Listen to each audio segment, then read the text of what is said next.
महाराष्ट्रातील 5वं शक्तीपीठ खान्देश कुलस्वामिनी श्री एकवीरा देवीचा यात्रोत्सव सुरू झाला असून चैत्र शुद्ध पौर्णिमेनिमित्त देवीची रथयात्रा धुळे शहरातून काढण्यात आली होती। देवीच्या रथाची आणि मूर्तीची विधिवत पूजा करून मंदिर परिसरातून या रथयात्रेला सुरुवात झाली। शहराच्या विविध भागातून हा रथ मार्गस्थ झाला।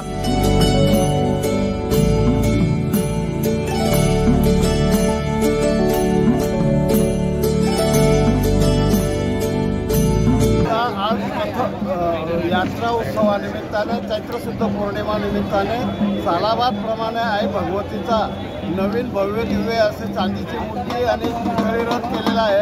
त्याची सुरुवात आजपासून सुरू झालेली आहे आणि आता नगर परिसराला आई भगवती जाते आहे आणि सगळ्यांनी त्या रथाचा उत्सवाचा आनंद घ्यावा। रथ ओढायला सगळ्यांना परमिशन आहे आणि रथाचा आनंद।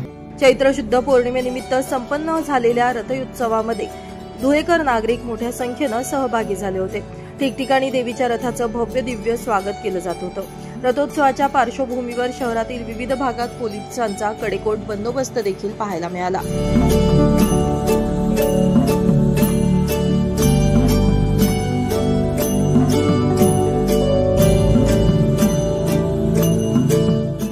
ब्युरो रिपोर्ट, माझा महाराष्ट्र न्यूज, धुळे।